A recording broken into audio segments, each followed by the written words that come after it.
Hello guys, देखिए जैसा कि अभी बज रहे हैं सुबह के 7:30 और कल सुबह 7:30 इसी टाइम आपका ये एग्जाम हो जाएगा।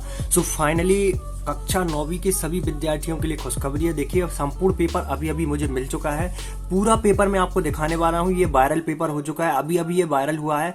सो फाइनली आपके लिए संपूर्ण पेपर मैं दिखाने वाला हूँ। उससे पहले अगर आप लोग चैनल पर पहली बार विजिट कर रहे हैं तो चैनल को सब्सक्राइब जरूर करिएगा, क्योंकि आपके लिए ही इतनी मेहनत करी जा रही है। आप अगर सब्सक्राइब नहीं करते हैं तो हमें बहुत ज़्यादा डीमोटिवेशन मिलता है। सो प्लीज़ चैनल को सब्सक्राइब जरूर करिए, जिससे कि आपके लिए आगे भी हम इसी प्रकार से पेपर लेकर के आते रहें। यहाँ पे सभी क्वेश्चंस के सॉल्यूशन आपको बताए जाएंगे, एक भी क्वेश्चन नहीं छोड़ा जाएगा। लेकिन वीडियो अंत तक देखिएगा, सॉल्यूशन की पीडीएफ भी आपको प्रोवाइड करी जाएगी। सो यहाँ पे देखिए, सबसे पहले आपको यहाँ पे अपना रोल नंबर भरना होगा कुछ इस प्रकार से। फिर यहाँ पे देखिएगा, यहाँ पे कुछ इस प्रकार से आपका ये पेपर आएगा। फिर यहाँ पे देखिए कुल प्रश्नों की संख्या 22 रहने वाली है। यहाँ पे देखिए, यहाँ पे पेजों की संख्या जो रहेगी 5 रहेगी, समय 3 घंटे का रहेगा, पूर्णांक यहाँ पे 75 रहेंगे। कुछ इस प्रकार से ये दिशा निर्देश आपके रहने वाले हैं। फिर यहाँ पे देखिए कुछ इस प्रकार से ये आपका पेपर आने वाला है। तो चलिए हम सेकंड पेज देख लेते हैं किस प्रकार से आपका सेकंड पेज आने वाला है। देखिए पहला जो क्वेश्चन रहेगा, सही विकल्प चुन करके आपको लिखना पड़ेगा। एक नंबर के 8 सही विकल्प रहने वाले हैं।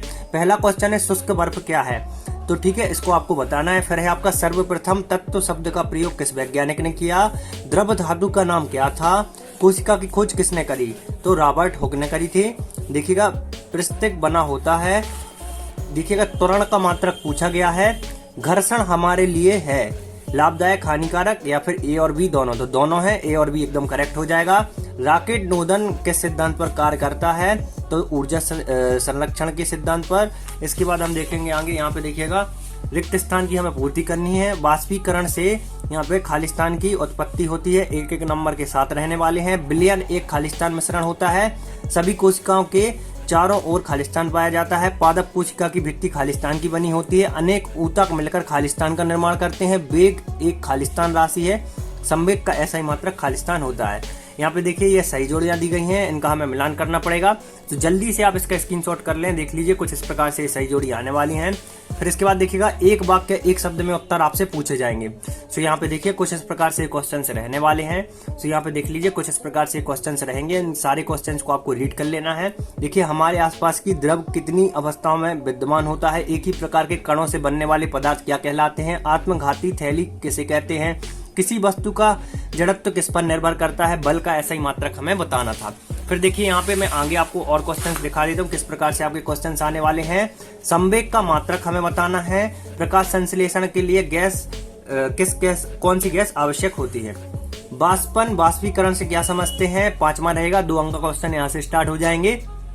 पदार्थ से आप क्या समझते हैं? तो ये भी आपका यहाँ पे 2 अंक का रहेगा, अथवा वाला। माइटोकॉन्ड्रिया के 2 कार्य हमें लिखने हैं। इसके अलावा ऊतक की हमें परिभाषा लिखनी है। 2 अंक का क्वेश्चन है। त्वरण की परिभाषा हमें देनी है एवं ऐसा ही मात्रक लिखना है। संवेग संरक्षण के नियम से आप क्या समझते हैं, ये हमें बताना है। गलनांक को परिभाषित करना है। यहाँ पे लवण के हमें 2 कार्य लिखने हैं। रंध्र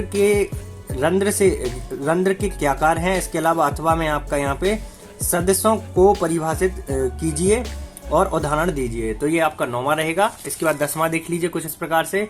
बल का हमें ऐसा ही मात्रक बताना है और ऊर्ध्वपातन को हमें परिभाषित करना है। इसके बाद देखिए आगे के क्वेश्चंस आपको दिखा देते हैं। कुछ इस प्रकार से क्वेश्चंस आपके आने वाले हैं। देखिए, चाल और वेग में आपको अंतर बताना है। दूरी एवं विस्थापन में अंतर बताना है। 3 अंक का क्वेश्चन रहेगा। मिश्रण एवं यौगिक में अंतर। पादप कोशिका तथा जंतु कोशिका में अंतर 3 अंक का।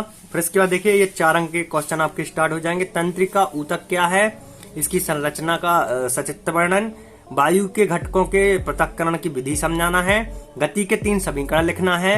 वायु के घटकों के पृथक्करण की यहाँ पे विधि एवं स्वच्छ नामांकित चित्र बनाना है। यहाँ पे देखिएगा नेक्स्ट आपका दिया गया यहाँ पे गति के 3 समीकरण। मिश्रण के घटकों के पृथक्करणों के 4 विधियों के नाम। वाष्पीकरण की दर को प्रभावित करने वाले कारकों के नाम। और यहाँ पे देखिए न्यूटन के द्वितीय गणितीय नियम की गणना करनी है। तो कुछ इस प्रकार से आपका पेपर आने वाला है। तो गाइस चलिए हम देखेंगे इस पेपर की संपूर्ण सॉल्यूशन की पीडीएफ को बहुत ही आसानी से हम कैसे डाउनलोड कर सकते हैं। सो गाइस पेपर की पीडीएफ डाउनलोड करना बहुत ही आसान है और इसके सॉल्यूशन की पीडीएफ को भी डाउनलोड करना बहुत ही आसान है। बहुत ही आसान तरीका मैं आपको बता देता हूँ। सबसे पहले आपको गूगल पे लिखना है स्टडी नोट्स पीजे। पहला रिजल्ट आपको मिलेगा स्टडी नोट्स पेज, इस पे हम करने वाले हैं क्लिक। इस पे क्लिक करने के बाद देखिए यहाँ पे दिया गया है एमपी बोर्ड, एमपी बोर्ड पे हम करेंगे क्लिक। एमपी बोर्ड पे क्लिक करने के बाद देखिएगा हमें चाहिए है 9th का यहाँ पे साइंस का पेपर, तो 9th के साइंस पे हम करेंगे क्लिक। देखिए नीचे आएंगे, ये पेपर दिया गया है जो मैंने अभी आपको दिखाया हुआ था, ये संपूर्ण पेपर आपको देख लेना। देखिए संपूर्ण पेपर डला हुआ है।